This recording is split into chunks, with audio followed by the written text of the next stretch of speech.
Ada dua Pada kasus kasus yang satu, akan saya unggah Mega kali ini. tidak mau Kasus yang berteman pertama dengan yaitu Cinta, yang Mega menurutnya tidak mau pakaiannya selalu berteman dengan terlihat kotor Cinta, dan tidak yang rapi. menurutnya Terkadang dia pakaiannya juga selalu terlihat mengolok-olok kotor dan tidak penampilan rapi. Cinta. Terkadang Mega juga mengolok-olok penampilan Cinta.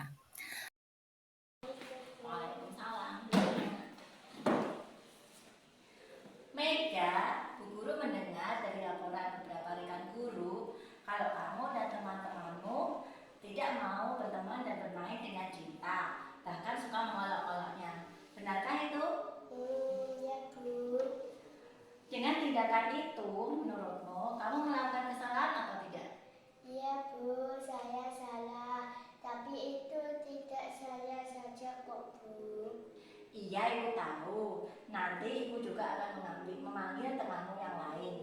Nah, melakukan kesalahan itu adalah hal yang manusiawi dan setiap orang pasti pernah berbuat kesalahan, baik disengaja maupun tidak. Tapi yang paling penting adalah bagaimana kita belajar dari kesalahan yang kita buat dan berusaha untuk memperbaikinya. Gimana? Setuju? Iya setuju Bu. Coba kamu ceritakan ke Bu Guru, apa alasan kamu dan teman-temanmu tidak mau berteman dengan Cinta dan malah mengolok-oloknya. Nanti kita cari solusinya bersama. Baju Cinta selalu kotor Bu, kerudungnya juga, jadi kita main dengannya. Mega, masih ingat kan keyakinan kelas dan keyakinan sekolah yang telah kita sepakati? Iya Bu, saya tahu.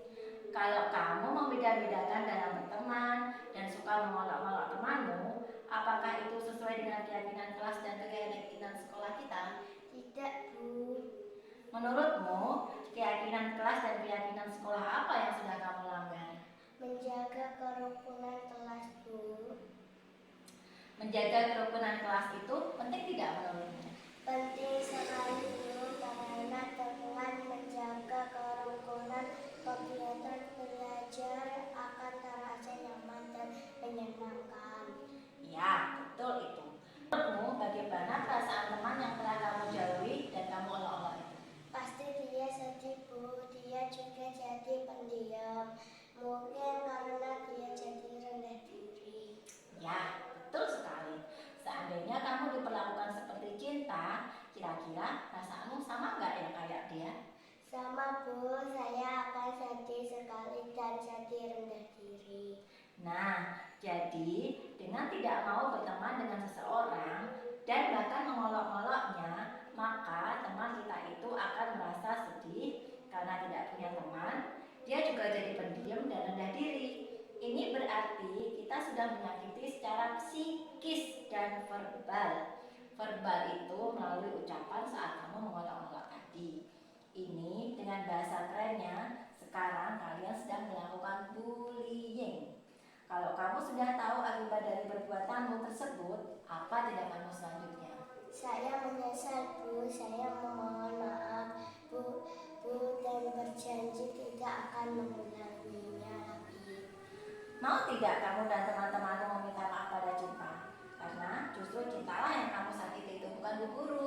Iya Bu, saya dan teman-teman akan meminta maaf kepada Cinta dan akan berteman dengannya, tapi Bu Guru juga harus menasehati Cinta untuk tidak jorok ya Bu. Alhamdulillah, Bu Guru senang sekali mendengarnya. Akhirnya kamu menyadari kesalahanmu dan juga bersedia meminta maaf.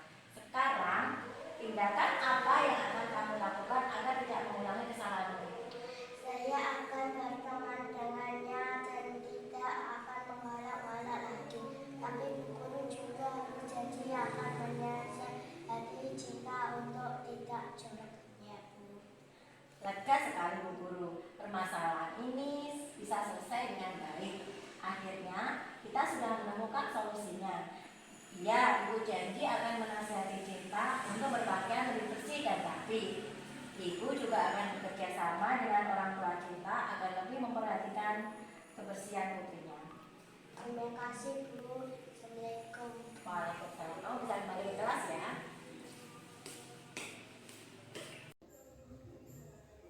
Assalamualaikum warahmatullahi wabarakatuh. Nama saya Mega Rizka, siswa kelas 3 SD 5 Kalomban. Terima kasih Bu Guru, saya senang sudah diajak berdiskusi hari ini untuk memecahkan masalah saya dengan cinta. Sekarang saya tahu melakukan bullying terhadap teman akan sangat menyakiti psikisnya yang menjadikan teman saya untuk itu akan sedih dan rendah diri. Saya juga berjanji untuk tidak lagi berbeda-bedakan teman agar kerukunan kelas dapat tercipta dan pembelajaran menjadi nyaman dan menyenangkan.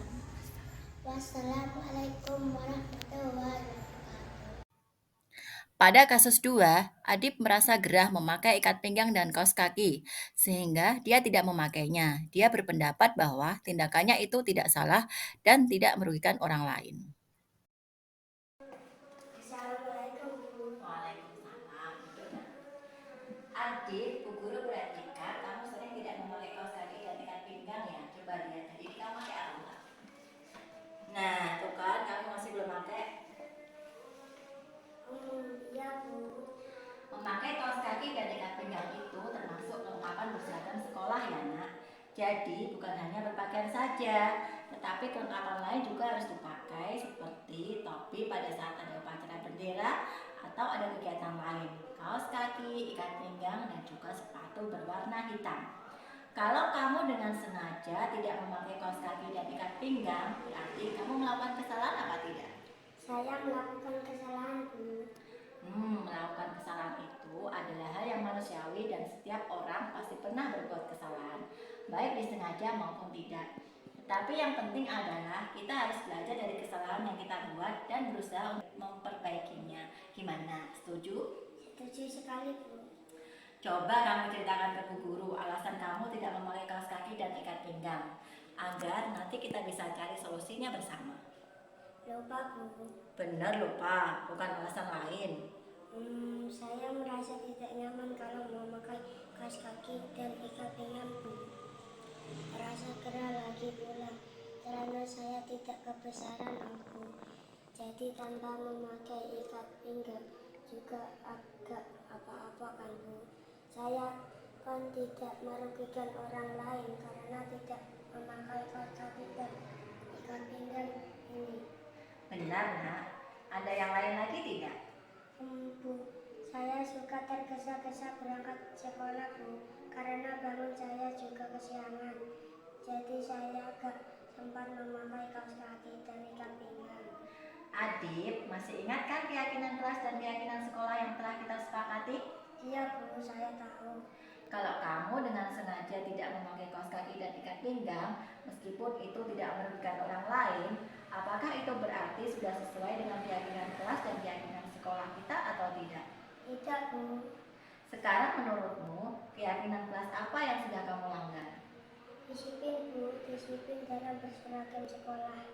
Disiplin dalam berseragam sekolah itu penting, tidak sih menurutmu? Penting sekali Bu, karena mengajarkan kepada kita berpenampilan rapi, bersih dan layak saat di sekolah. Iya, betul itu. Dengan berseragam, selain mengajarkan kepada kita penampilan rapi, bersih dan layak saat di sekolah, juga memudahkan kita memilih pakaian dan mengurangi kesenjangan dengan teman. Betul tidak? Betul Bu, saya menyesal Bu selama ini tidak disiplin dalam berpakaian. Saya memohon maaf Bu dan berjanji tidak akan mengulanginya lagi. Alhamdulillah, akhirnya kamu menyadari kesalahanmu dan juga bersedia meminta maaf. Sekarang, tindakan apa yang akan kamu lakukan agar tidak mengulangi kesalahanmu itu? Saya akan bangun lebih pagi agar tidak tergesa-gesa ke sekolah dan dapat berseragam dengan benar. Saya juga tidak hanya mementingkan kenyamanan diri saya saja dalam berseragam. Ibu senang sekali, akhirnya kita sudah menemukan solusinya. Ibu akan bekerja sama dengan orang tuamu agar kamu tidak lupa lagi memakai ikat pinggang dan kaos kaki ya. Sekarang kamu bisa belajar bergabung dengan teman-teman lagi. Terima kasih Bu. Assalamualaikum Bu. Waalaikumsalam.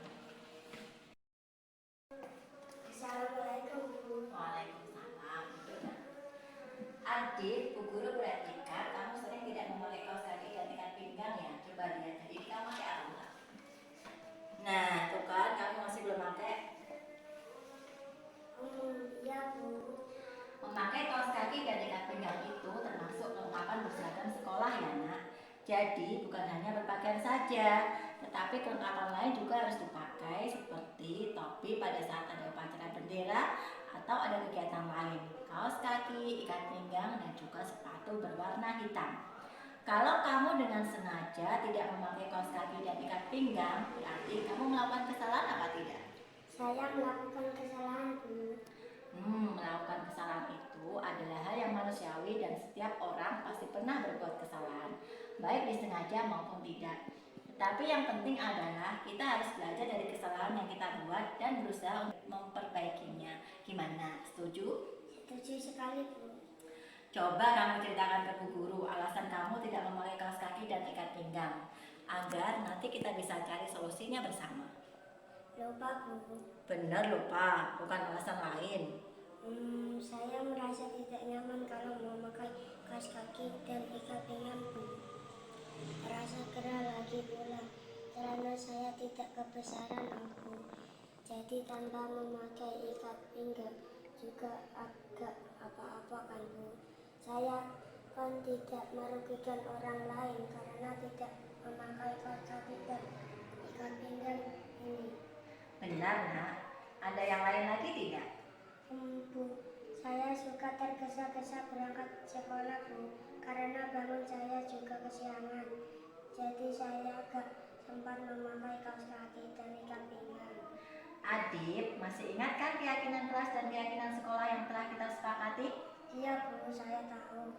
Kalau kamu dengan sengaja tidak memakai kaos kaki dan ikat pinggang, meskipun itu tidak merugikan orang lain, apakah itu berarti sudah sesuai dengan keyakinan kelas dan keyakinan sekolah kita atau tidak? Tidak, Bu. Sekarang menurutmu, keyakinan kelas apa yang sudah kamu langgar? Disiplin, Bu, disiplin dalam berseragam sekolah. Disiplin dalam berseragam sekolah itu penting, tidak sih menurutmu? Penting sekali, Bu, karena mengajarkan kepada kita penampilan rapi, bersih, dan layak saat di sekolah. Iya, betul itu. Dengan berseragam, selain mengajarkan kepada kita penampilan rapi, bersih, dan layak saat di sekolah, juga memudahkan kita memilih pakaian dan mengurangi kesenjangan dengan teman. Betul tidak? Betul, Bu. Saya menyesal, Bu, selama ini tidak disiplin dalam berpakaian. Saya memohon maaf, Bu, dan berjanji tidak akan mengulanginya lagi. Alhamdulillah, akhirnya kamu menyadari kesalahanmu dan juga bersedia meminta maaf. Sekarang, tindakan apa yang akan kamu lakukan agar tidak mengulangi kesalahanmu itu?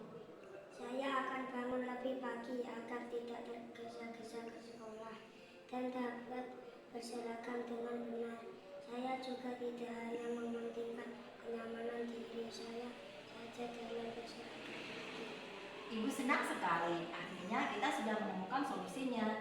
Ibu akan bekerja sama dengan orang tuamu agar kamu tidak lupa lagi memakai ikat pinggang dan kaos kaki ya. Sekarang kamu bisa belajar bergabung dengan teman-teman lagi. Terima kasih, Bu. Assalamualaikum, Bu. Waalaikumsalam.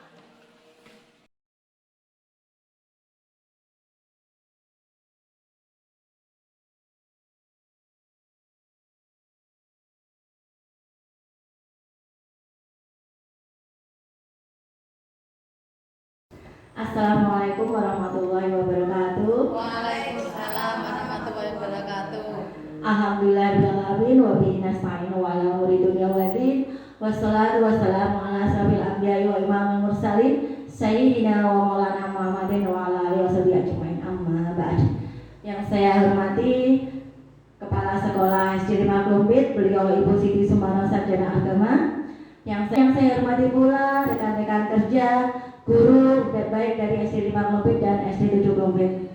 Pertama-tama marilah kita ucapkan puja dan puji syukur kita kepada Allah Subhanahu wa taala yang telah melimpahkan segala rahmat, hidayah serta karunia-Nya sehingga pada kesempatan pagi hari ini kita dapat berkumpul dalam acara diseminasi budaya positif. Kedua kalinya selaku umat muslim, selawat serta salam kita aturkan pada junjungan kita Nabi Agung Muhammad sallallahu alaihi wasallam Bapak Ibu semua yang ada di sini, saya mengucapkan terima kasih sekali atas kehadirannya. Pada kesempatan kali ini saya selaku calon guru penggerak angkatan 9 ingin menyampaikan tentang disiplin positif yang biasa kita lakukan pada kegiatan sehari-hari dengan anak didik kita.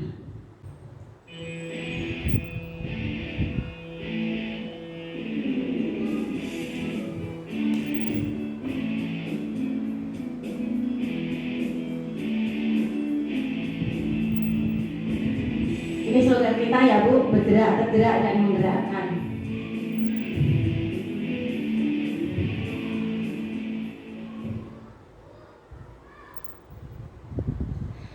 Hari pada kesempatan pagi ini kita akan membicarakan tentang diseminasi budaya positif. Untuk foto yang saya Sri Mulyanti, guru dari SD 5 P, calon guru penggerak angkatan 9. Adapun agenda pada kesempatan pagi hari ini yang pertama yaitu pembukaan, yang kedua yaitu pemahaman inti, dan yang ketiga refleksi, yang terakhir penutup. Mari pada kesempatan pagi hari ini kita buka dengan bacaan basmalah bersama-sama. Bismillahirrahmanirrahim.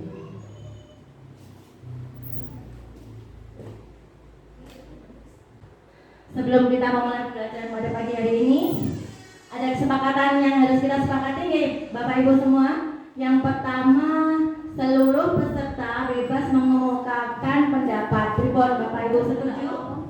Setuju, alhamdulillah. Yang kedua, berpikiran terbuka dan saling menghormati. Yang ketiga, jika ada peserta yang berbicara, peserta yang lain mendengarkan. Setuju nggak Bapak Ibu? Selanjutnya, berpartisipasi penuh, dan yang terakhir mengikuti kegiatan dengan penuh gembira. Bagaimana, ada yang mau ditambahkan lagi? Cukup? Kalau cukup kita lanjutkan. Nah, sebelum kita memulai Bu, ini kita mau ada tes konsentrasi. Saya mau lihat Ibu Bapak semua sudah konsentrasi belum duduk di sini ya. Selain huruf ada huruf apa saja yang ada di situ ya? E saja. F-nya ada berapa ya?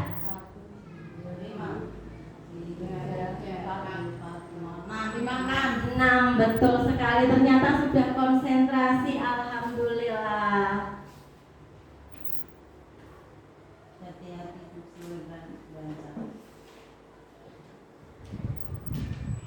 Nah, selanjutnya konsentrasi yang kedua. Ini Bapak Ibu ada warna dan ada tulisan, tapi Bapak Ibu disuruh menyebutkan warnanya ya, jangan tulisannya. Kalau kuning itu semestinya apa itu warnanya? Hijau. Nah, jadi nanti kita mengucapkan bersama-sama, tapi warnanya ya, bukan tulisannya. Ayo mulai. Hijau. Ya, betul. Betul sekali ya. Biru. Ya, betul.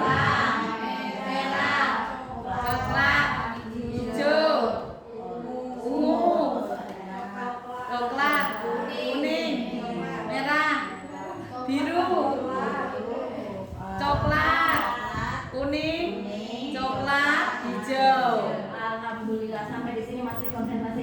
Ini karena papan tulisnya terlalu berwarna ya, jadi warnanya sedikit ngabar. Lanjut. Sebelum kita fokus ke acara selanjutnya, mari kita menyanyi sebentar.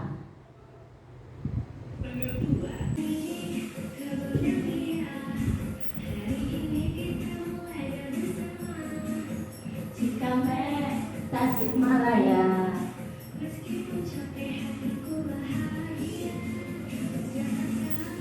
Ke Jayapura.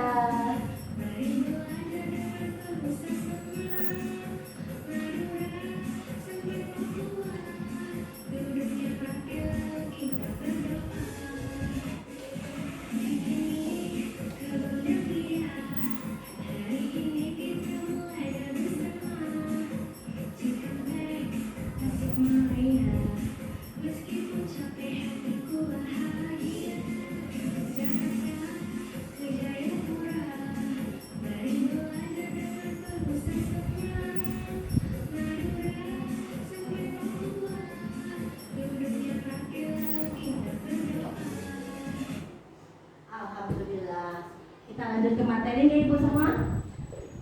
Saya ada pantun di sini.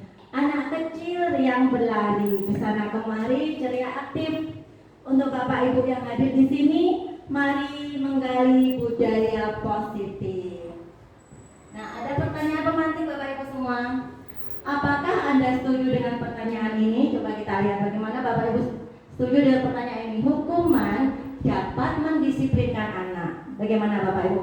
Menurut Bapak Ibu, apakah hukuman itu benar-benar dapat mendisiplinkan anak seterusnya, bukan pada waktu dihukum saja? Tidak, betul sekali. Alasannya? Alasannya? Oh, nanti kita pelajari selanjutnya. Untuk yang kedua, pemberian hukuman dengan hal positif seperti membaca atau membersihkan halaman sekolah dapat meningkatkan disiplin anak. Benarkah itu? Kalau anak-anak dihukum dengan membaca, membersihkan halaman sekolah, benarkah dapat meningkatkan disiplin anak? Betul, ya. Yang ketiga, memberi penghargaan dapat meningkatkan motivasi belajar anak. Bagaimana? Betul atau tidak? Seperti kalau anak mendapat juara 1, kita kasih coklat atau kita kasih buku. Nah, lanjut ya. Nah, topik yang akan kita bahas pada kesempatan hari ini yaitu yang pertama, disiplin positif dan nilai-nilai kebajikan universal. Yang kedua, teori motivasi, hukuman dan penghargaan serta restitusi. Yang ketiga, keyakinan kelas. Yang keempat, kebutuhan dasar manusia dan dunia berkualitas. Yang kelima, restitusi. Di sini nanti ada 5 posisi kontrol Bapak Ibu semua sebagai pendidik. Dan yang keenam, restitusi. Di sini nanti ada segitiga restitusi. Bagaimana nanti kita menangani permasalahan yang ada pada anak didik kita.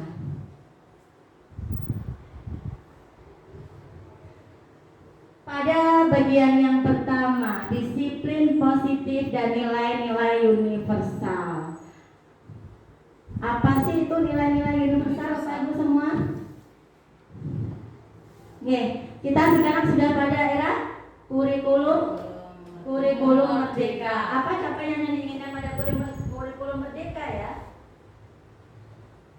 Profil pelajar Pancasila. Nah, apa karakter yang diharapkan pada profil pelajar Pancasila? Beriman dan bertakwa kepada Tuhan Yang Maha Esa. Betul sekali. Lanjut.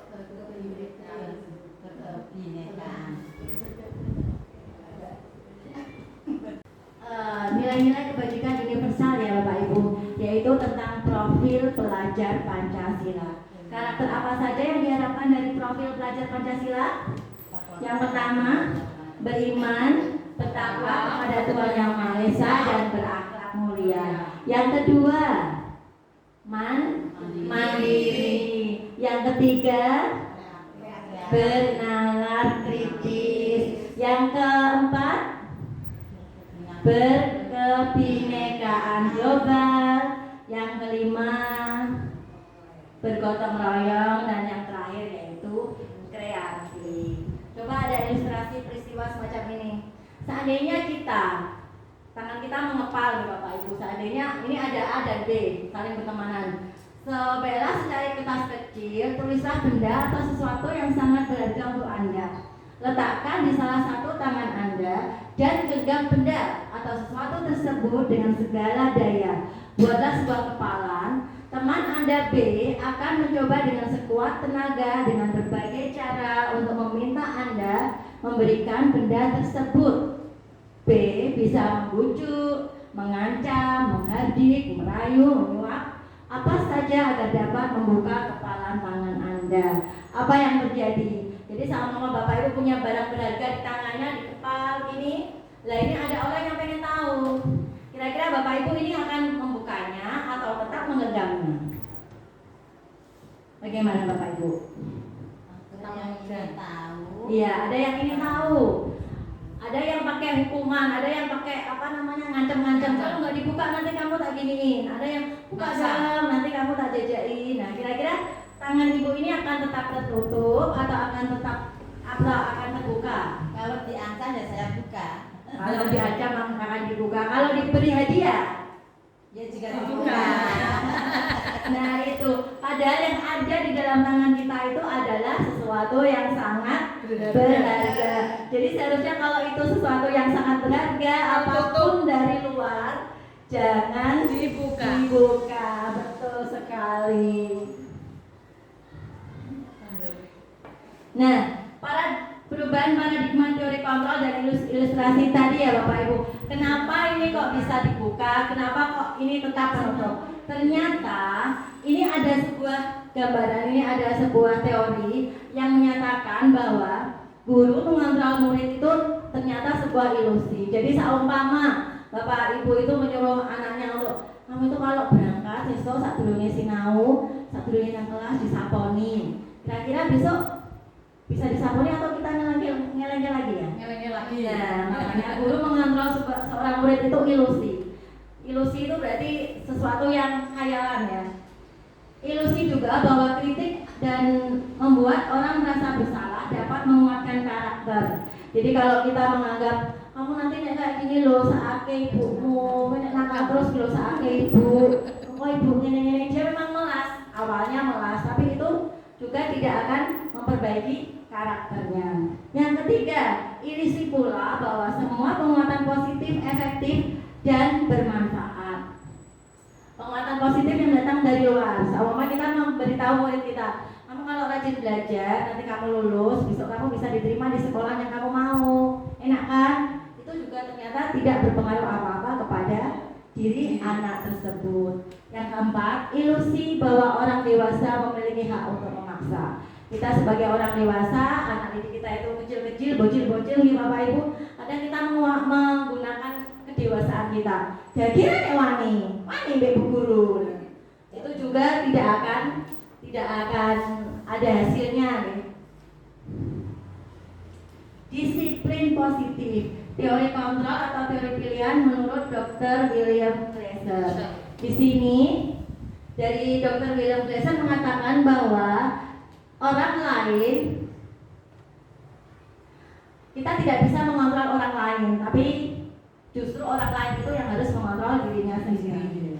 Semua perilaku memiliki tujuan, model berpikir menang-menang, kolaborasi dan konsensus menciptakan pilihan-pilihan baru. Yang terakhir adalah realita kebutuhan kita berbeda. Kita berusaha memahami pandangan orang lain tentang dunia. Setiap orang memiliki gambaran yang berbeda.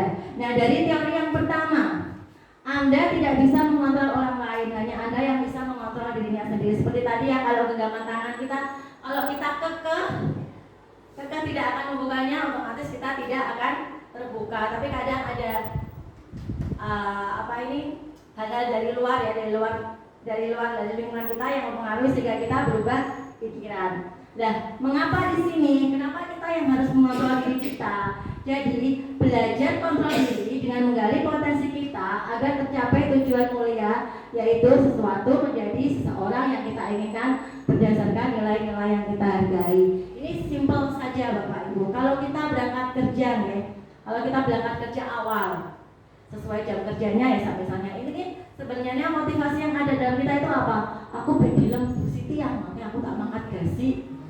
Nah itu masih motivasi dari luar ya, motivasi eksternal.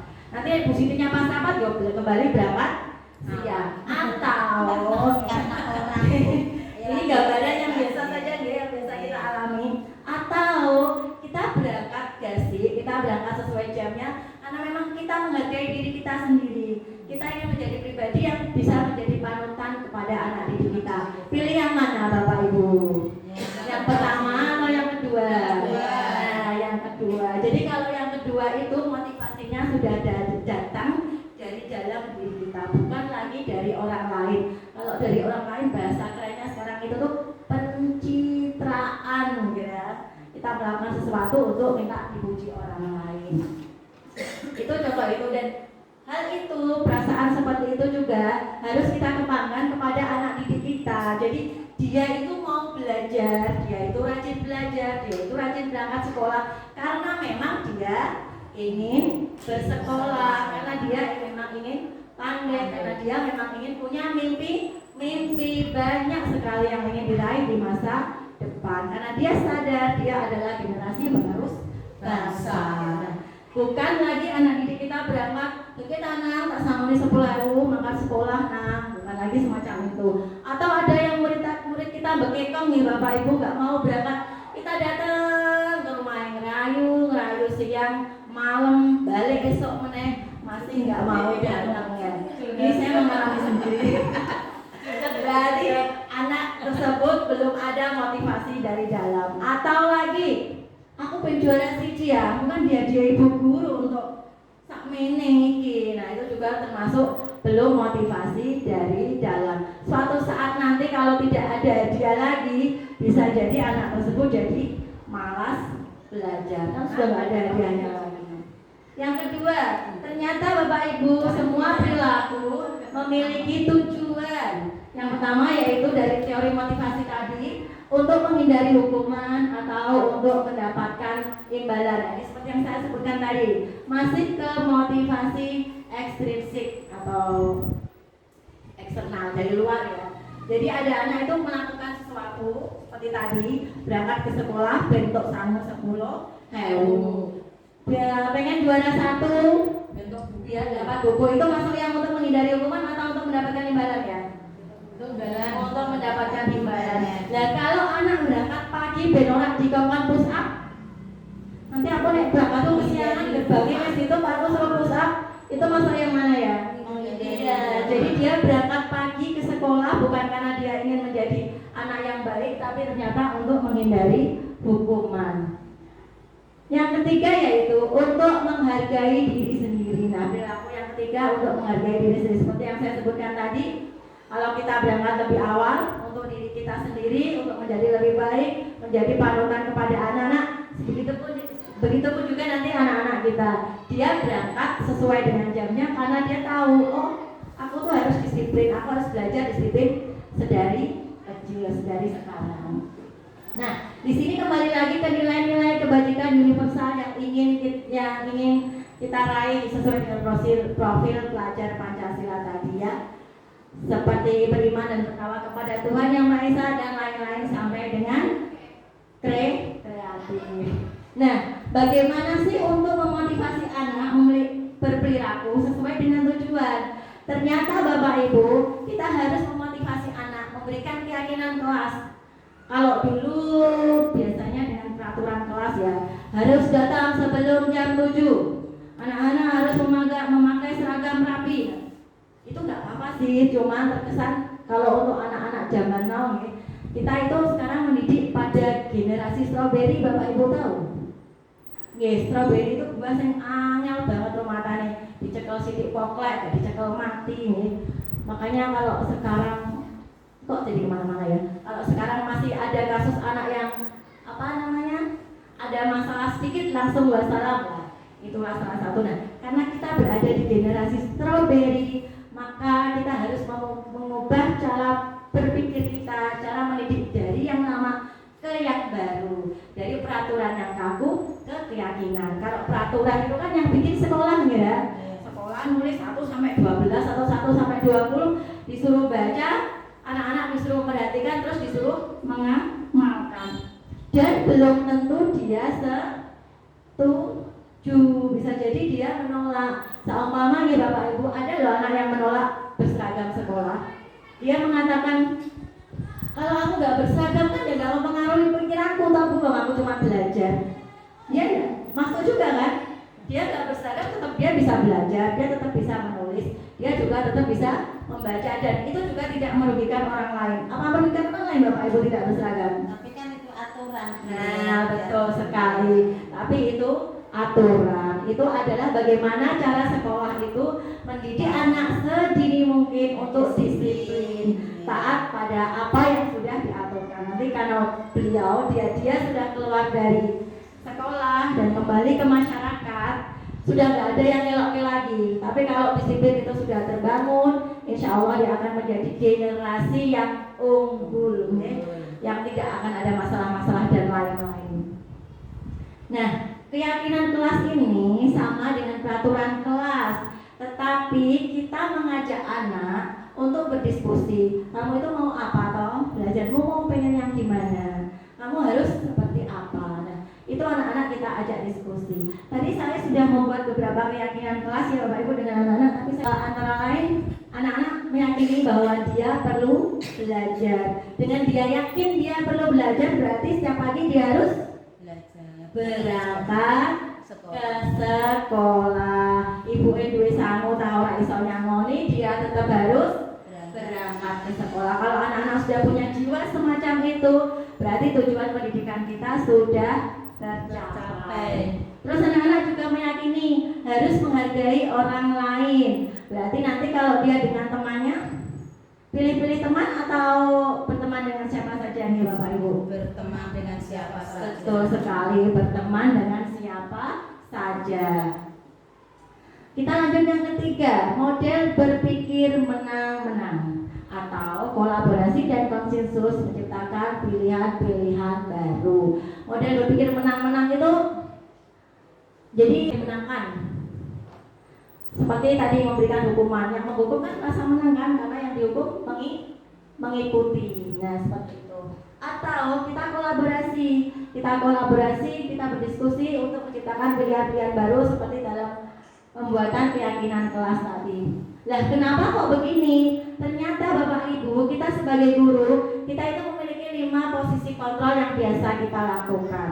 Posisi kontrol itu maksudnya bagaimana kita bersikap untuk menghadapi anak-anak didik kita yang mungkin berperilaku kurang tepat ya. Seumpama kita mendapati anak didik kita yang berangkat sekolah tidak pakai kaos kaki, ini sudah benar apa salah ya?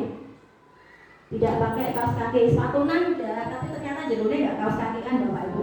Ini sudah berdisiplin berseragam belum ya? Belum. Jadi perlu dinasihati atau tidak? Perlu. Nah, perlu sekali. Nah, di sini kita kalau melihat ada anak didik kita yang kurang tepat dalam bertindak, biasanya kita yang pertama sebagai penghukum. Seperti tadi, berangkatnya dia kesiangan, gerbangnya sudah ditutup. Kamu kalau masuk, lari dulu muter lapangan, itu namanya penghukum. Atau ada anak tidak mengerjakan PR, kita minta dia menulis di secari kertas, aku akan mengerjakan PR lagi sampai 100 kata, 100 kalimat ke bawah. Nah, kira-kira ini bermanfaat tidak untuk anak didik kita itu?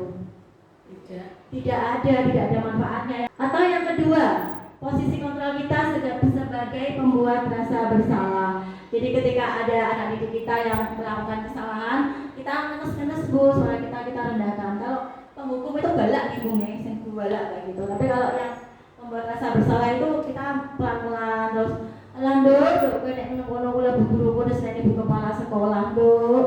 Ini gak sakit, Nduk, ibu guru. Nah, semacam itu nanti anak tuh jadi mingus-mingus wajahnya, jadi kayak sendu, takut, dia jadi merasa bersalah. Ini fungsi kontrol yang kedua. Atau fungsi kontrol selanjutnya sebagai teman. Jadi kita sebagai guru dengan murid kita ngobrol sebagai teman, seakan tidak ada jeda. Jadi bahasanya biasa saja. Anak juga tidak merasa takut. Tapi ternyata di sini juga nggak efektif. Kalau sebagai teman nanti fungsi anak didik menjadi menghargai gurunya atau tidak nih? Tidak Nah, menghargai itu gurunya. kekurangannya di situ. Jadi tidak ada jeda dengan gurunya. Yang keempat, sebagai pemantau. Jadi kita sebagai pemantau itu ketika melihat anak didik kita melakukan kesalahan, kita sudah melihat, oh ya kamu kan melakukan kesalahan. Kenapa kamu melakukan kesalahan? Kita sudah tanya alasannya melakukan kesalahan. Terus kita juga sudah tanya, nah kalau kamu salah, kamu harusnya bagaimana? Sama mama kalau dia berangkat kesiangan, nah, kamu kok kalau berangkat kesiangan terus harusnya ini bagaimana kamu berangkat kesiangan? Iya Bu, saya kalau yang berangkat telat berarti saya harus dihukum dulu. Ya sudah, mau nggak hukumannya? Itu sebagai pemantau. Atau yang terakhir, sebagai manajer. Jadi ketika dia melihat anak didiknya ada yang salah, dia memposisikan dirinya sebagai pengontrol. Pengontrol itu dia juga tidak akan memberikan rasa bersalah itu kepada anak itu. Jadi kalau memberikan rasa bersalah kepada anak itu nanti takutnya akan terus terbawa nih Bapak Ibu ke kehidupannya yang selanjutnya. Oh ternyata aku begini itu membuat ibuku, guruku sedih gitu. Itu akan mengganggu secara psikisnya. kejiwaannya. Kan kita nggak tahu ya, tampak dari luar mungkin dia biasa-biasa saja, tapi ternyata hal itu akan teringat terus termemori terus dalam kehidupannya. Kalau jadi manajer Bapak Ibu, ketika ada anak didik kita yang berbuat salah, maka kita memberikan keyakinan bahwa membuat kesalahan itu adalah hal yang wajar. Benar nama bosan ya? Karena saya pun waktu jadi murid Bapak Ibu, saya pernah terlambat sekolah. Saya pernah terlambat sekolah, tapi waktu itu mungkin belum ada kayak gini ya, belum ada guru penggerak. Kenapa kok saya terlambat sekolah? Waktu itu saya habis opnam dari rumah sakit, saya habis operasi. Yang biasanya saya bisa ke sekolah naik sepeda, saya harus becak atau naik angkot gitu. Jadi waktu itu saya sudah bangun pagi-pagi. Kenapa saya mikir angkot? Hemat. Kalau becak itu waktu itu harganya 500 Bapak Ibu. Kalau angkot 150 lah. Otomatis beli angkot kan. Saya bisa PP ya 150 300. Lah nek becak sering. Gua angkot enggak dapat, akhirnya saya putar haluan. Ya wis lah saya becak gitu. Saya panggil tukang becak. Sampai di sekolah tapi pintu gerbangnya sudah ditutup Bapak Ibu. Saya ulangan, waktu itu ada ulangan terus dekat iso masuk. Karena itu pengalaman saya telat. Jadi saya nggak tahu ya kronologinya telat itu harus bagaimana. Saya nunggu di depan itu beberapa menit, pintunya gerbang dibuka, guru tiketnya keluar, terus bilang, ya telat ayo sini, cabutin dulu tasnya taruh situ. Tasnya saya taruh sesuai instruksinya Pak Guru tadi, saya taruh pojok, saya mencabuti rumput. Bisa dibayangkan Bapak Ibu, saya habis operasi perut loh. Ada masalah dengan usus saya. Itulah mungkin di antara ada beberapa teman waktu itu ada 3 kan yang terlambat. Dari 3 orang itu mungkin saya kelihatan paling pucet ya. Mergo kondisi paling pucet, jadi saya dipetil duluan. Tapi saya nggak pernah ditanya, kamu kok terlambat kenapa enggak? Saya nggak mengalami masa penanyaan itu. Yang ada saya cuma mendapat kertas dispensasi, saya bisa masuk di jam kedua. Kelas saya di lantai 2, saya langsung ke sana, saya kasihkan ke gurunya waktu itu gambar, kepedean, terus beliau, kamu telat? Ya Bu, kamu baca gak ini apa? Nggak tahu, kamu tuh baru boleh masuk nanti jam kedua gitu.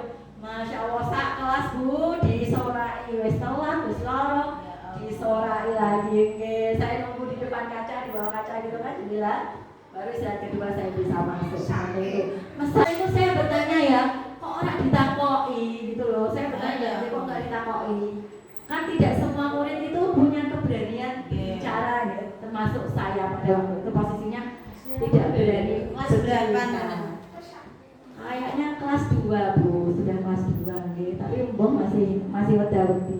Ya, ketika saya mengikuti program guru penggerak ini, dan di sini saya diberi wawasan kalau orang bersalah itu adalah hal yang manusiawi. Kita pernah nggak Bapak Ibu bersalah? Pernah. Ada yang belas umur urip sampai sekarang benar terus? Nggak ada. Nah, benar kan? Setiap orang itu pasti berbuat salah. Tapi ketika sedang berbuat salah, jangan langsung dihakimi, jangan langsung dianggap seakan dia itu seorang yang sangat-sangat keliru, karena pasti dia ada alasan di balik semua itu. Melakukan kesalahan pasti ada alasannya. Yang kita mungkin tidak tahu ya, tampak dari luar kan tidak tahu tampak dari dalam. Kemudian dengan posisi manajer ini kita diharapkan dapat menyelesaikan permasalahan melalui segitiga restitusi. Nanti akan kita bahas lagi segitiga restitusi itu apaan sih? Segitiga restitusi itu penyelesaian masalah yang di situ ada 3 hal yang tercakup di dalamnya. Yang pertama yaitu menstabilkan identitas, dan yang kedua validasi kebutuhan, yang ketiga menanyakan keyakinan. Nanti bisa kita bahas di slide selanjutnya. Kemudian ternyata Bapak Ibu, anak-anak melakukan suatu kesalahan itu juga ada sebab yang lain, karena dia ingin memenuhi kebutuhan dasarnya sebagai manusia. Kita manusia atau bukan ya? Manusia. Jadi kita juga kebutuhan dasarnya sama dengan anak-anak kita apa tidak kira-kira? Sama. Yang pertama, bertahan hidup. Jadi ada anak-anak yang melakukan kesalahan karena bertahan hidup. Ini misalnya dia kok sering datang terlambat. Kita sebagai guru gak peka. Ternyata di rumah dia membantu dulu orang tuanya berjualan. Itu kan untuk bertahan hidup nih. Atau yang kedua, penguasaan. Jadi dia ingin menjadi orang yang paling berkuasa di antara teman-temannya. Jadi dia melakukan kesalahan. Yang ketiga, kasih sayang dan rasa diterima. Karena dia tidak mendapatkan kasih sayang, tidak diterima, jadi dia melakukan kesalahan. Ada lagi, melakukan kesalahan karena kesenangan. Kesenangan itu seperti itu tadi Bapak Ibu. Kok kamu nggak pakai kaos kaki ya? Senang kok Bu, nyaman. Kalau pakai kaos kaki itu suku, itu kan karena kesenangan. Ya. Contoh-contoh simpel saja. Yang terakhir karena kebebasan, dia merasa bebas. Seperti ada anak yang tidak mau memakai seragam sekolah atau bajunya dikeluarkan karena dia ingin bebas. Dia merasa itu kan tidak mempengaruhi pembelajaran. Nah, apa makna disiplin tersebut? Disiplin berasal dari bahasa Latin yaitu disiplina yang artinya belajar. Jadi makna asal dari kata itu berkonotasi dengan disiplin diri dari murid-murid Sokrates dan Plato. Ini ilmuwan-ilmuwan dulu ya Bapak Ibu. Kemudian disiplin diri itu bisa membuat orang menggali potensinya menuju sebuah tujuan apa yang dia hargai. Seperti tadi ya, kita berangkat pagi untuk apa, kita rajin belajar untuk apa. Semua datang dari diri kita sendiri, bukan lagi dari orang lain. Namun dalam budaya kita, makna kata disiplin telah berubah menjadi sesuatu yang dilakukan seseorang pada orang lain untuk mendapatkan kepatuhan. Benar apa buatan nggih? Jadi kalau kita itu selalu menggapuri kita patuh, nah itu berarti wis disiplin. Padahal ternyata tidak seperti itu. Kecenderungan umum yang lain adalah menghubungkan kata disiplin dengan ketidaknyamanan, bukan dengan apa yang kita hargai atau mencapai suatu tujuan mulia. Ketidaknyamanan itu tadi, misalnya murid kita tidak mau pakai kaos kaki, terus kita negur, otomatis dia merasa nyaman apa tidak ya ditegur? Tidak. Kalau ditegur pasti tidak nyaman. Nah, kalau dia sudah tidak nyaman, besoknya lagi mungkin dia tidak ke sekolah. Mah buah, aku dielokno bu guru gara-gara kaos kakian. Berarti ora bu guru kaos kakian iku sumuk. Kan semacam itu ya, karena ketidaknyamanan. Kecuali ketika anak itu melakukan kesalahan, nah kita tanya kenapa, terus kita kasih gambaran-gambaran apa yang harus dia lakukan. Kemungkinan insya Allah dia akan kembali berdisiplin menggunakan seragam tanpa ada kita lagi. Ada kita apa enggak ada kita, dia akan disiplin seterusnya.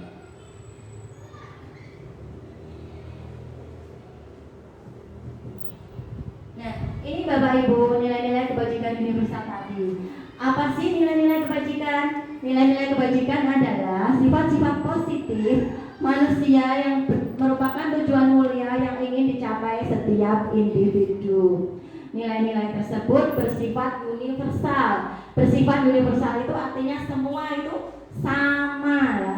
Jadi kalau baik di sana mau di sini juga baik. Disiplin di sana, disiplin di sini juga baik. Nah, itu namanya bersifat universal dan lintas bahasa, suku, bangsa, agama maupun latar belakang. Nilai-nilai kebajikan itu di agama manapun juga akan sama, di budaya manapun juga akan sama.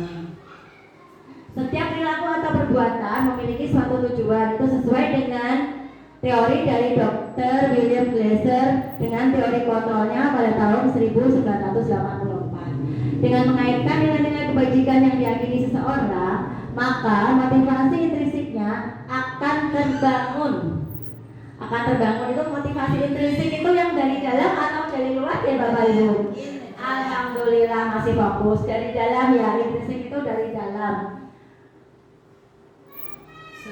Sehingga menggerakkan motivasi dari dalam untuk dapat mencapai tujuan mulia yang diinginkan. Ini juga sesuai dengan teori Diana Dawson pada tahun 1998. Kalau ada dua orang peneliti dan mirip-mirip, berarti teori ini menunjukkan suatu kebenaran yang akurat.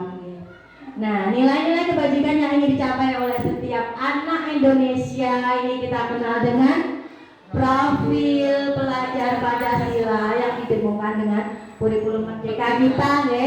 Yang pertama, beriman, bertakwa kepada Tuhan Yang Maha Esa dan berakhlak mulia. Yang kedua, mandiri, ya. Yang ketiga, 4. Berkebinekaan juga, bergotong royong dan kreatif. 2. Nah, selanjutnya yaitu teori motivasi, hukuman dan penghargaan atau restitusi. Seperti yang kita sebutkan tadi nih Bapak Ibu, kita kupas lebih dalam lagi. Teori motivasi perilaku manusia. Yang pertama, untuk menghindari ketidaknyamanan. Teori motivasi perilaku manusia. Yang pertama, untuk menghindari ketidaknyamanan atau hukuman. Ini ada motivasi beberapa anak itu disiplin Bu. Motivasi dia disiplin maksudnya. Dia disiplin itu kenapa? Yang pertama, untuk menghindari ketidaknyamanan atau hukuman ben ora dihukum. Yang kedua, untuk mendapatkan imbalan dari orang lain atau institusi. Jadi seperti tadi juara 1 nanti dapat apa. Yang ketiga, untuk menghargai diri sendiri. Saya akan menjadi orang seperti apa bila saya melakukannya. Nah, dari ketiga teori ini, teori mana yang paling bagus bisa teraplikasikan untuk anak didik kita Bapak Ibu? Maksudnya motivasi dari mana dia disiplin? Motivasi yang keberapa? Dia menjadi anak yang disiplin. Nah, yang ketiga, untuk menghargai dirinya sendiri. Jadi dia ini menjadi pribadi yang ya dia itu dirinya sendiri, bukan untuk mendapatkan penghargaan dari orang.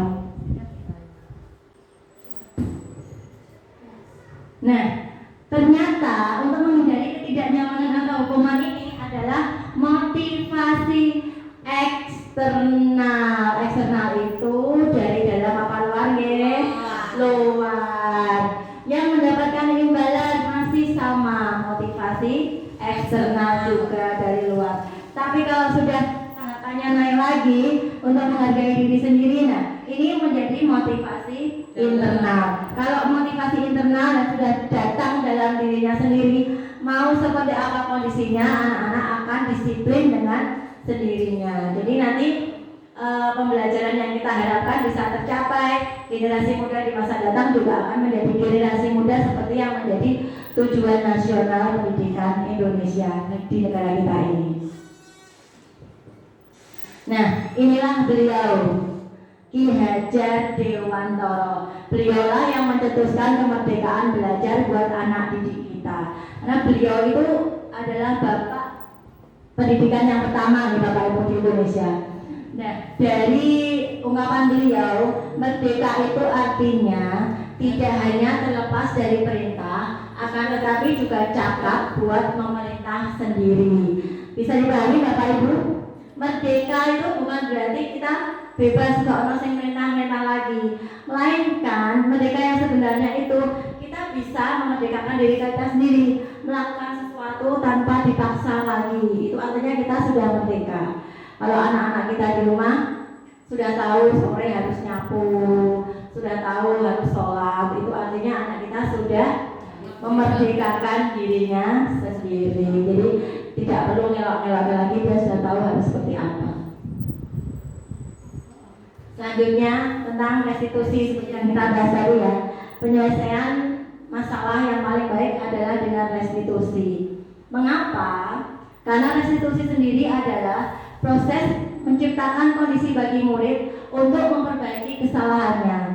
Kita tidak cuma menyalahkan dia, tapi kita memberi kesempatan kepada dia untuk memperbaiki kesalahannya, sehingga mereka bisa kembali lagi ke kelompok mereka dengan karakter yang lebih kuat. Jadi kadang itu ada orang yang Bapak Ibu belajar dari kesalahan. Kalau kita tidak membuat salah, kira-kira kita belajar apa enggak ya malah ya?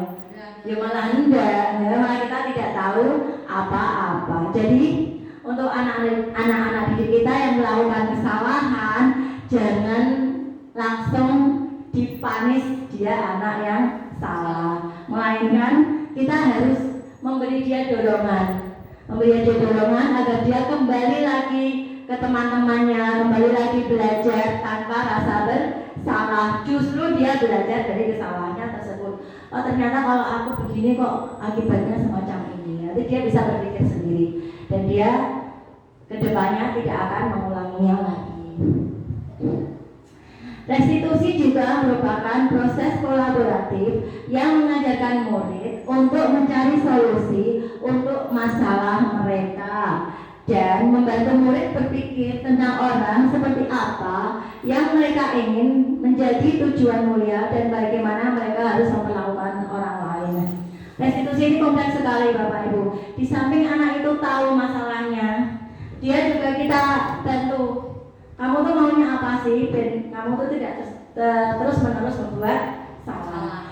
Kita tawarkan apa sih penyelesaian masalah yang dia mau. Kemudian anak itu akan berpikir tujuan apa yang dia mau, tujuan pendidikannya, tujuan hidupnya ke depan, dan seterusnya. Sehingga dia akan berpikir kalau aku melakukan kesalahan lagi, aku sendiri yang akan rugi. Nah, dan di sini juga ketika dia akan kembali kepada kelompoknya, kepada teman-temannya lagi, dia bisa menghargai orang lain. Ketika dia sudah melakukan kesalahan, dia sudah bangkit dari kesalahannya sendiri, dia punya solusi untuk penyelesaian masalah, dia punya keyakinan untuk menjadi lebih baik. Nah, di sini dia punya juga keyakinan untuk menghargai orang lain yang mungkin berbuat kesalahan yang sama. Bisa jadi nanti alasannya sama atau dengan alasan yang berbeda. Kan banyak sekali kesalahan dan banyak sekali alasannya. Ciri-ciri restitusi. Yang pertama, restitusi itu bukan untuk menebus kesalahan, namun untuk belajar dari kesalahan. Jadi kalau misalnya anak itu berangkat terlambat, dia lari-lari, itu yang menurut Bapak Ibu bisa menebus kesalahan? Nah, ternyata tidak, tapi justru dia harus belajar dari kesalahan. Yang kedua, untuk memperbaiki hubungan. Yang ketiga, restitusi itu bersifat tawaran. Jadi kita menawarkan, kamu tuh mau apa? Kalau sudah ditawarkan dan itu sudah menjadi pilihannya, misalnya gini, nah kamu kok telat terus, Bu, kalau saya malam tuh suka ketiduran kok Bu, saya tidurnya kemalaman, jadi kalau si pagi bangun tuh kesiangan.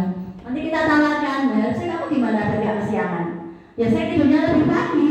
Ya wes mulai nanti malam kamu tidur lebih pagi, kan dia yang ngomong sendiri. Ya saya harus tidur lebih pagi. Nah, jadi kan itu berawal dari dia, bukan kita yang maksa. Restitusi menuntun untuk melihat ke dalam diri. Jadi kita melihat kesalahan kita belajar dari situ untuk menjadi pribadi yang lebih baik. Restitusi juga mencari kebutuhan dasar yang melandasi tindakan seperti tadi ya Bapak Ibu, 5 kebutuhan dasar kita tadi yaitu bertahan hidup, kesenangan, mencari kasih sayang, kebebasan, dan yang lain-lain. Restitusi adalah cara penyelesaian masalah yang paling baik. Restitusi fokus pada karakter bukan tindakan. Maksudnya ini pada karakter anaknya yang mau kita kembang, yang mau kita disiplinkan maksudnya. Restitusi fokus pada solusi. Jadi kalau ada anak kita yang salah, kita memberi solusi, bukan cuma ngejudge.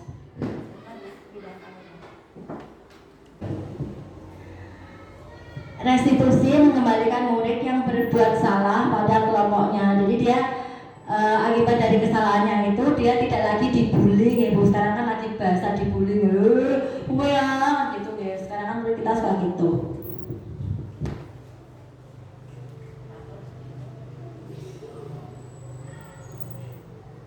Kita lanjut ke keyakinan kelas. Tahapan restitusi yang terakhir itu restitusi dapat tercapai dengan kita bisa membuat keyakinan kelas.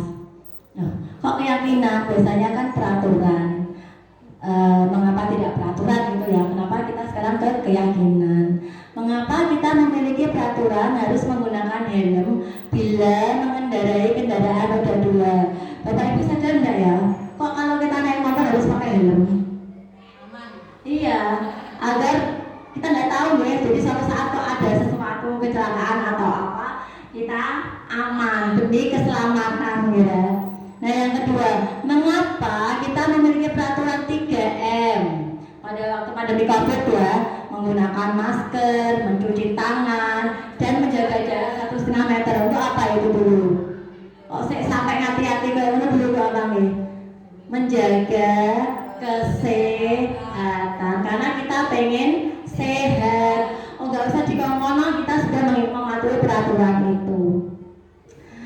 ketiga, mengapa kita memiliki peraturan harus datang tepat waktu pada saat mengikuti pelatihan?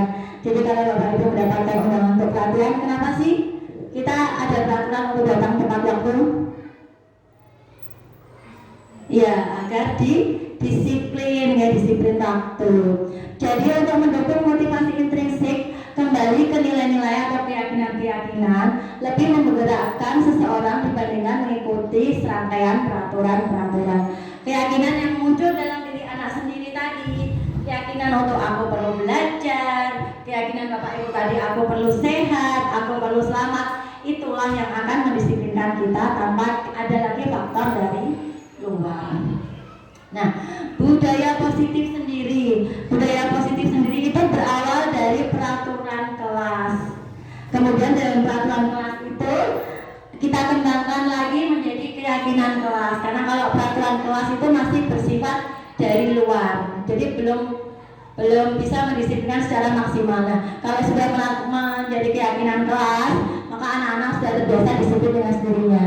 Kemudian faktor pendukungnya lagi yaitu lingkungan yang positif. Anak didik kita yang berada di lingkungan yang positif yang mendukung dia untuk berdisiplin pasti akan dengan cepat berdisiplin. Jadi merupakan tugas kita semua sebagai pendidik ya Bapak Ibu untuk memberikan lingkungan yang positif kepada anak didik kita agar dia dapat mendisiplinkan dirinya dengan baik tanpa ada lagi faktor dari luar. Nah, disitulah akan tercipta sebuah budaya positif. Budaya positif itu seperti seumpama kita berangkat awal tidak lagi karena mengharapkan pujian. Kita bekerja dengan baik tidak lagi karena mengharap bayaran ya. Dan yang lain-lain termasuk anak didik kita. Nah, ini ada Bapak Ibu yang mana yang merupakan keyakinan kelas dan mengapa. Yang kesepakatan kelas datang tepat waktu merupakan keyakinan kelas atau bukan deh? Iya. Keyakinan deh. Mengucapkan salam. Betul. Menjaga kebersihan sekolah. Iya, yakin betul. Berdoa sebelum dan sesudah kegiatan. Nggih, aktif dalam pembelajaran. Iya, betul. Ada lagi, kami guru dan murid yang saling menyayangi. Jadi guru dan murid itu saling menyayangi, jadi tidak ada lagi murid gontok-gontokan. Ini keyakinan apa kesepakatan? Keyakinan lagi. Kami murid yang semangat belajar, muridnya semangat belajar sendiri. Sudah tidak perlu iming-iming ini itu, dia sudah bersemangat sendiri. Ikut keyakinan ya. Kami murid yang peduli dengan teman-teman, peduli dengan orang lain, jadi saling menghormati orang lain, saling menghormati temannya, saling membantu, tidak ada lagi bullying dan lain-lain. Nah, kelas ini bisa dibuat dalam tabel T dan tabel Y Bapak Ibu. Tabel Y ya karena berbentuk seperti Y ya. Nah ini ada yang terdengar, satu orang berbicara, yuk saya bantu. Ini kan terdengar ya. Kita bisa selesaikan ini bersama.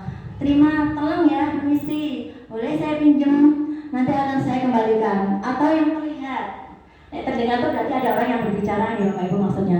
Atau yang terlihat, jadi kita bisa melihat murid kita itu berempati terhadap perasaan orang lain. Murid kita juga memegang barang milik orang lain hanya dengan izinnya. Dia tidak akan pakai tapi izin dulu. Atau mendengarkan dengan sesama, senantiasa berbuat baik, dan kita juga mengamati murid kita senang berbagi, itu bisa kelihatannya. Jadi yang terlihat. Sementara yang berperilaku ditunjukkan dengan perilakunya. Terbiasa, tersenyum, ramah, memberikan salam hormat kepada Bapak Ibu guru atau teman-temannya, memberikan ruang bekerja, dan sikapnya selalu tenang. Itu dari yang berperilaku. Kalau tabel T, namanya kok T itu bisa dilihat dari tampak, tidak tampak. Maksudnya gitu Bu, tabel T, tampak dan tidak tampak. Tampaknya itu datang tepat waktu, tapi tampak tidak tampak seperti kebalikannya, sering hadir terlambat. Yang tampak menyapa teman dan guru setiap hari, tapi yang tidak tampak guru. Cuek nggih. Yang tampak mengembalikan barang-barang yang dipinjam dan mengucapkan terima kasih. Yang tidak tampak tidak mengembalikan barang yang dipinjam, mengembalikannya sembarangan, tidak mengucapkan terima kasih. Itu pada sikap hormat. Kalau pada sikap bekerja, tampak seperti tekun bekerja dan menyimak guru. Tidak tampaknya ternyata tidak mendengarkan guru dan acuh tak acuh. Yang satunya lagi menyerahkan tugas tepat waktu, dan yang satunya lagi ternyata tugas tidak diberikan. Nah, ini ada dasar-dasar bagaimana kita menciptakan keyakinan kelas. Nah ini Bu, ini ada peraturan. Ini tuh nanti keyakinan kelasnya seperti apa. Selalu kembalikan buku ke tempatnya. Dilarang mengganggu orang lain. Hadir di sekolah 15 menit sebelum pembelajaran dimulai. Dilarang menggunakan narkoba. Bergantian atau menunggu giliran. Jangan berdiri di kelas atau koridor. Kita lihat ya Bapak Ibu.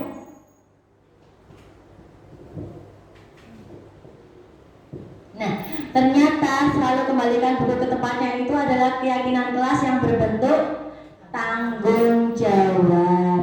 Kalau dilarang mengganggu orang lain, keyakinan kelasnya berbentuk menghormati orang lain. Hadir di sekolah 15 menit sebelum pembelajaran dimulai, itu memiliki keyakinan kelas, menghormati orang lain dan berkomitmen ya.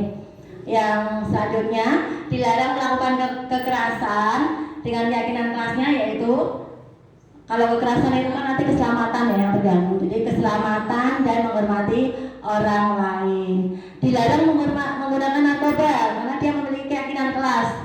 Alasannya kesehatan. Bergantian atau menunggu giliran, keyakinan kelasnya menghormati orang lain dan bersabar. Gunakan masker tadi, kesehatan dan keselamatan. Sedangkan jangan berlari di kelas atau koridor, keselamatan, keamanan. Ini bagaimana tindakan guru. Ini kalau ada tindakan guru semacam ini masuk hukuman atau konsekuensi. Kalau hukuman itu cuma menghukum Bapak Ibu, jadi nggak ada efeknya seperti tadi datang terlambat, ya wes lari gitu kan. Atau konsekuensi, kita tanya, lah kamu kalau datang lambat konsekuensinya seperti apa? Ya saya suruh lari Bu, tapi kan ditanya dulu. Nah itu perbedaan hukuman atau konsekuensi. Kalau konsekuensi itu masih pakai proses, anak harus tahu konsekuensi ketika dia melakukan kesalahan. Sama ada guru yang memberi tindakan mencatat 100 kali di dalam buku kalimat, saya tidak akan terlambat lagi karena terlambat ke sekolah. Kira-kira ini hukuman atau konsekuensi ya? Hukuman ya, hukuman tuh gak ada efeknya apa-apa ya. Lari mengelilingi lapangan basket 2 kali karena terlambat hadir di sekolah. Nggih, hukuman. Murid diminta untuk push up 15 kali karena tidak menggunakan masker di sekolah. Menggantikan kertas tugas teman yang dicoret-coret, konsekuensi. Membersihkan tumpahan air di meja tulis karena tersenggol pada saat belajar, konsekuensi. Meminta murid tidak mengenakan sepatu seharian di sekolah karena tidak menggunakan sepatu hitam, iya hukuman. Lari mengelilingi lapangan basket 2 kali karena terlambat 10 menit untuk pelajaran PJOK, hukuman. Coba kita lihat jawaban Bapak Ibu, benar apa salah ya? Oh, ada yang benar, ada yang salah ya. Ternyata kalau lari mengelilingi lapangan basket 2 kali karena terlambat 10 menit itu termasuk konsekuensi. Mirip-mirip apa sih? Kok tadi saya salah menjawab? Perbedaannya di mana? Nah, di sini. Perbedaan hukuman dan konsekuensi. Hukuman, sesuatu yang menyakitkan harus terjadi. Kalau dihukum suruh lari kan, konsekuensi itu sesuatu harus terjadi tapi tidak menyakitkan. Membuat anak sakit fisik maupun hati untuk jangka waktu lama. Jadi tanpa kita sadari dengan memberikan hukuman itu, fisik anak kita, hati anak kita itu ternyata tersakiti, dan itu masih akan teringat ketika nanti beliau dewasa, ketika anak itu dewasa. Kalau konsekuensi, membuat anak merasa tidak nyaman dalam jangka waktu pendek. Masih penting ya, tidak nyaman tapi jangka waktunya pendek. Yang hukuman, anak membenci kedisiplinan. Kalau yang konsekuensi, dan anak menghargai disiplin. Hukuman bersifat paksaan, konsekuensi bersifat stimulus tanggapan. Stimulus itu seperti ada motivasi nih, dan tanggapan dari dia sendiri. Mendorong anak menyakiti diri sendiri. Jadi dengan hukuman itu cenderung fisik anak juga akan tersakiti. Kalau yang konsekuensi, mendorong anak agar mudah menyesuaikan diri. Konsep diri yang buruk, kalau konsekuensi konsep diri yang baik. Hukuman, anak belajar untuk menyembunyikan kesalahan, sedangkan konsekuensi anak belajar untuk mematuhi kesalahan. Pada hukuman, anak merasa marah, rasa bersalah, dipermalukan, merasa tak dihargai. Apalagi kalau kita menghukumnya Bu di depan teman-temannya, otomatis dia akan menjadi merasa malu. Kalau konsekuensi, dia akan kehilangan hak, dibuat tidak nyaman, diasingkan, tetapi hanya untuk sementara. Selanjutnya, kebutuhan dasar manusia dan dunia berkualitas. Ini ya Bapak Ibu tadi, kebutuhan dasar manusia, alasan-alasan kenapa tadi dia melakukan kesalahan ya. Yang pertama yaitu bertahan hidup ya, kebutuhan bertahan hidup, kebebasan, kesenangan, rasa diterima dan kasih sayang, dan penguasaan. Nah, inilah 5 posisi kontrol yang saya sebutkan tadi, yaitu yang pasti kita harus bertindak sebagai peraturan, pemantau, konsekuensi hadiah atau nilai-nilai sebagai manajer dan memperbaikinya. Jadi anak-anak kita gali nilai-nilai kebajikan yang ingin dia raih, kemudian kita memposisikan diri sebagai manajer saat anak didik kita melakukan kesalahan, kita memberi kesempatan kepada dia untuk memperbaikinya. Nah, selanjutnya Bapak Ibu, segitiga restitusi. Ini penyelesaian permasalahan yang dianggap paling tepat untuk saat ini. Dalam segitiga restitusi ini, kita diposisikan untuk mengambil langkah-langkah semacam ini ketika anak didik kita melakukan kesalahan. Yang pertama, menstabilkan identitas mereka. Menstabilkan identitas itu seperti kita menguatkan dia. Bukan kamu toh yang salah, ibu dulu juga pernah salah kayak gitu. Nah seperti itu, jadi dia tidak merasa rendah diri, tidak merasa takut. Kemudian kita tanya validasi kebutuhannya. Kebutuhan dasar tadi loh, yang bertahan hidup, kebebasan, kesenangan. Dia melakukan ini itu alasannya apa? Apakah untuk bertahan hidup, apakah hanya untuk senang-senang, dan lain-lain.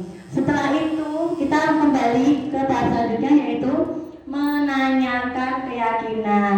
Menanyakan keyakinan di sini kita ingatkan kembali anak didik kita nilai-nilai apa yang harus diyakini dan harus disepakati dan harus dijalankan, agar nanti dia kedepannya mau seperti apa dia sendiri yang tahu. Nah, ini Bapak Ibu, untuk membuat anak yang merasa gagal karena berbuat salah menjadi positif pada dirinya nih. Ada beberapa hal ketika anak melakukan kesalahan, jangan langsung dijudge, tapi kita berkata berbuat salah itu hal yang manusiawi. Tidak ada manusia yang sempurna. Bapak Ibu juga berbuat salah. Kita pasti bisa menyelesaikan permasalahan ini dan seterusnya. Untuk validasi kebutuhan.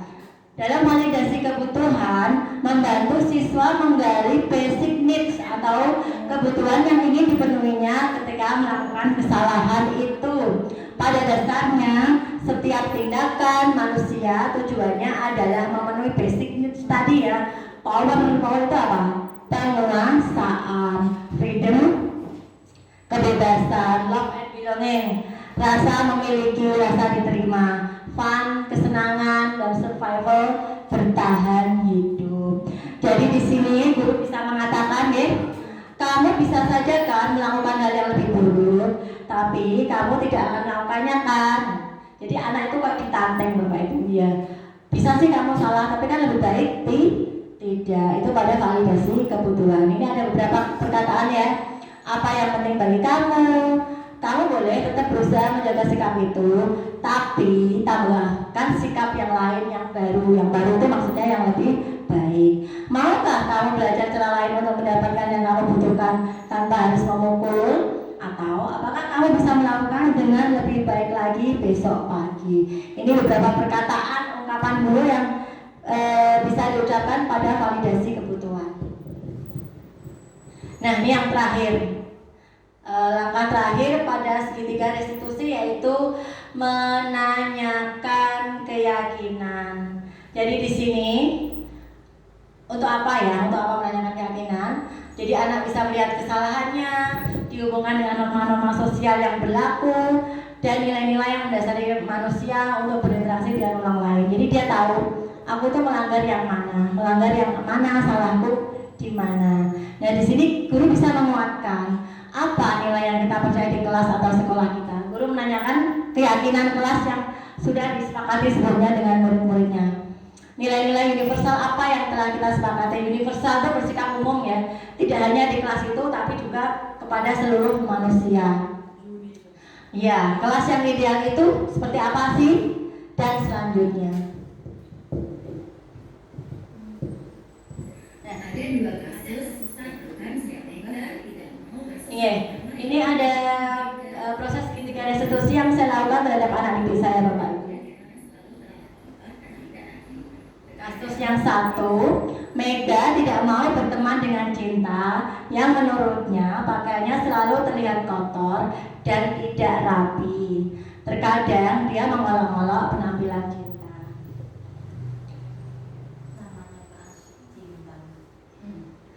Nah, ini adalah proses penerapan segitiga restitusi yang saya lakukan beberapa hari yang lalu.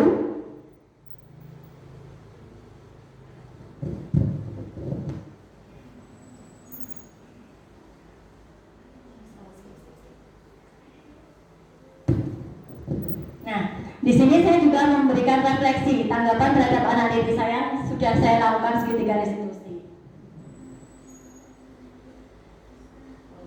Ternyata Bapak Ibu, ketika posisi kita sebagai penghukum atau pembuat orang merasa bersalah itu, kita akan menjadikan identitas gagal, memberi identitas gagal kepada anak didik kita yang melakukan kesalahan. Nah, kalau kita sebagai penang atau pemantau, identitasnya berhasil atau sukses, tapi kontrolnya masih bersifat dari luar, jadi belum dari dalam, gampang hilang, akan mudah terlupakan. Jadi anak didik masih mengharap imbalan atau ketergantungan pada orang lain untuk berdisiplin. Nah, yang terbaik adalah identitas berhasil atau sukses, kontrol dari diri sendiri, yaitu menghargai diri sendiri. Jadi peran guru harus sebagai manajer, ya Bapak Ibu. Jadi Bapak Ibu semua harus dihadapkan untuk bisa berposisi sebagai manajer. Di sini bisa dipahami ya, kalau pada penghukum itu kita menghadik, menunjuk-nunjuk ya, kadang kita nyindir-nyindir, suara kita keras ya. Jadi murid meletakkan guru tuh di luar dunianya. Jadi kayak murid tuh juga gemes banget lihat gurunya kok diseneni ya. Ada murid yang semakin bandel ya, bener ngomong-ngomong dewe itu ada saking dia gemesnya diseneni terus ya. Kalau pada membuat orang merasa bersalah, posisi gurunya dia selalu berceramah, guru selalu mengatakan harusnya kan kamu gini, ibu kecewa kalau kamu kayak gini. Atau guru berkata, kamu seharusnya sudah tahu, ibu kok ngalah ngandani terus, ibu stres ngandani kamu terus. Nah, itu juga pada posisi membuat rasa bersalah. Ternyata hasilnya yang didapatkan Bapak Ibu, bukan dia malah benar, dia salah, tapi dia menyembunyikan kesalahannya karena dia takut nanti kalau aku salah membuat orang lain sedih, membuat orang lain merasa bersalah. Dan kaitannya dengan dunia berkualitas, murid meletakkan guru di dalam dunia berkualitas. Jadi murid menganggap gurunya itu orang yang patut ditiru, dan murid akan berkata, maafkan saya, karena dia merasa bersalah, wajahnya melas-melas, dia bilang, maafkan saya ya Bu. Dampaknya merasa rendah diri. Kalau hukuman dampaknya murid tetap mengulangi kesalahan, tapi kalau pada pembuat rasa bersalah, murid merasa rendah diri. Nah, kalau sebagai teman sekarang, posisi guru sebagai teman, guru itu membuat alasan-alasan untuk muridnya. Jadi guru membuatkan alasan-alasan, kamu kalau salah itu kenapa? Begini, begitu, gitu. Gurunya berkata, ayolah lakukan demi itu. Masa kamu tidak mau? Ingat, tidak ibu pernah bantu kamu lah, apalah dan lain-lain. Kaitannya dengan dunia berkualitas, murid meletakkan guru sebagai orang yang sangat penting dalam dunianya. Kemudian murid juga akan berkata, saya pikir bapak atau ibu teman saya, ternyata begitu. Terus dampak bagi murid, dia malah justru menjadi lemah, tidak mandiri dan tergantung kepada orang lain. Nah, kalau posisi yang keempat sebagai pemantau, guru akan berbuat menghitung dan mengukur. Jadi gurunya itu menghitung dan mengukur kesalahan muridnya. Kemudian guru berkata, apa sih peraturannya? Hasilnya anak benar bisa menyesuaikan diri, tetapi masih dalam tanda kutip ya Bapak Ibu, bila diawasi. Kaitannya dengan dunia berkualitas, murid meletakkan guru pada peraturan dan hukum di dunia yang berkualitas. Dan murid berkata, berapa banyak bintang yang bisa saya tulis Bu? Berapa halaman yang harus saya tulis? Jadi kalau sebagai mantau dia malah tanya, hukumanku itu apa sih Bu? Kalau aku dapat hadiah, kalau dulu anak TK kan dapat bintang ya, nanti saya dapat bintang apa Bu? Bintang berapa kalau begini? Nah, itu kalau posisi kita sebagai pemantau. Ternyata dampaknya pada murid juga belum baik, yaitu menitik beratkan pada sanksi atau hadiah untuk dirinya. Jadi murid mau berbuat baik kalau ada sanksi atau sebaliknya ada hadiah. Nah, bagaimana dengan posisi yang tertinggi, yaitu sebagai manajer? Di sini guru berbuat mengajukan pertanyaan. Kemudian yang dikatakan guru adalah, apa sih yang kita yakini? Apa yang bisa kau kerjakan untuk memperbaiki kesalahan ini? Hasilnya dari perkataan ini itu bisa menguatkan pribadi anak didik kita yang melakukan kesalahan, kuat dari dalam, kuat secara internal. Akibatnya juga murid meletakkan dirinya sebagai individu yang positif dalam dunia berkualitas. Kemudian murid mulai punya pemikiran, Bapak Ibu, bagaimana ya caranya saya bisa memperbaiki keadaan. Kalau dia yang sudah punya keinginan, pasti nanti akan menjadi lebih baik. Dampak pada murid sendiri, dia akan mengevaluasi kesalahannya, kemudian dia akan mencari solusi atas kesalahannya dan memperbaiki kesalahannya dan tidak mengulanginya lagi.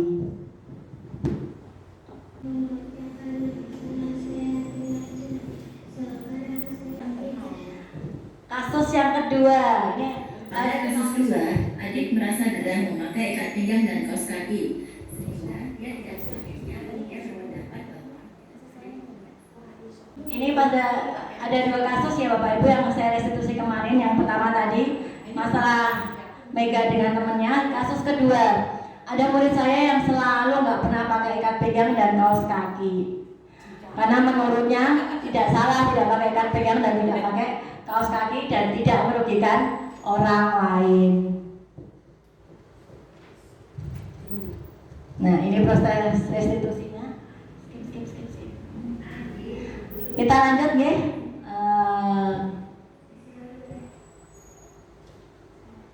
Refleksi ya Bapak Ibu, kita sudah di penghujung acara hari ini. Alhamdulillah sekali ada beberapa refleksi yang harus Bapak Ibu selesaikan. Yang pertama, hal baru apa yang bisa mengubah paradigma Bapak Ibu pada pembelajaran kali ini? Tentang pemberian hukuman atau konsekuensi ataukah restitusi tadi ya? Iya, restitusi. Perasaan apa yang muncul selama mengikuti diseminasi khususnya mengenai makna, disiplin, dan motivasi intrinsik? Jadi Bapak Ibu perasaannya setelah hari ini kita bertemu bagaimana? Puyeng atau senang atau bagaimana ya? Alhamdulillah. Yang ketiga, peran guru seperti apakah yang Bapak Ibu hadapkan setelah mengikuti sesi ini? Jadi nanti di benak Bapak Ibu, oh